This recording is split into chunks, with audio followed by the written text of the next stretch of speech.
simplify the expression. So we have quantity 2x squared y to the negative 2z cubed raised to the third power over quantity 2x raised to negative 3 y squared z squared raised to the second power.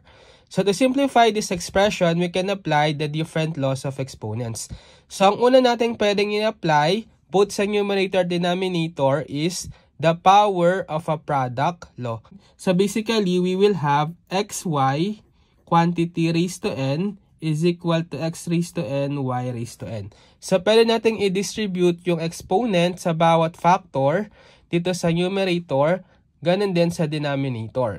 So, doing that, we will have, distribute muna natin yung 3 na exponent sa bawat factor sa numerator. So, magiging 2 cube, x squared cube, y to the negative 2 cube, then z cube cube. All over, ganun din sa denominator, yung exponent na to distribute sa bawat factor.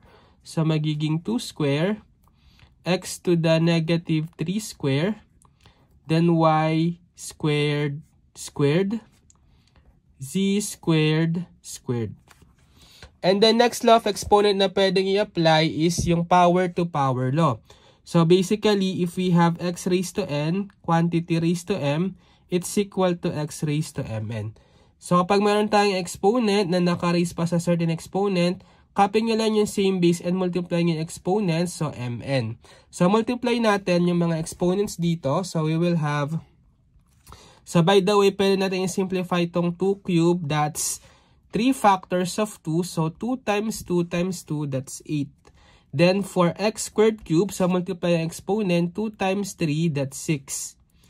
Then, for y, raise to negative 2 cube, copy base y, and then multiply the exponent, negative 2 times 3, that's negative 6.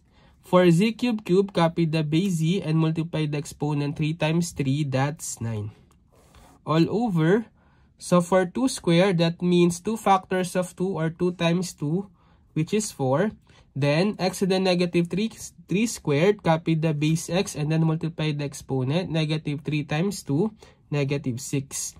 For y squared squared, copy base y, multiply the exponent, 2 times 2, which is 4. For z squared squared, copy the base z, multiply the exponent, 2 times 2, that's 4.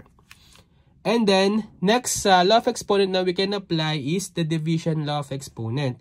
So, given x raised to m over x raised to n, that's equal to x raised to m minus n. So, kapag nagdi-divide tayo ng same base, let's say x, copy lang natin yung same base x and then subtract yung exponent ng numerator minus exponent ng denominator. So, doing that here, we will have, for the constant muna tayo, so divide natin yung 8 by 4, 8 divided by 4, that's 2. And then, for the same base tayo na x, so copy the same base x and then subtract the exponent. Numerator, exponent which is 6 minus the denominator exponent which is negative 6. Okay, then, for the same base y, copy y, subtract the exponent, negative 6 minus 4. For the base z, copy the base z, then subtract the exponents, 9 minus 4. Simplify, 2x raised to 6 minus negative 6, that will become 6 plus 6 or positive 12. Y raised to negative 6 minus 4, negative 10. Then z raised to 9 minus 4, that's 5. Kapag meron naman tayong negative exponent, pwede natin yung gawing positive by applying the negative law of exponent. So, if we have x raised to negative n, that's equal to 1 over x raised to n. Okay, so basically, i-reciprocal nyo lang. So, kapag ginawa nating positive exponent itong y to the negative 10, so mapupunta lang siya sa denominator, raised to positive 10 na.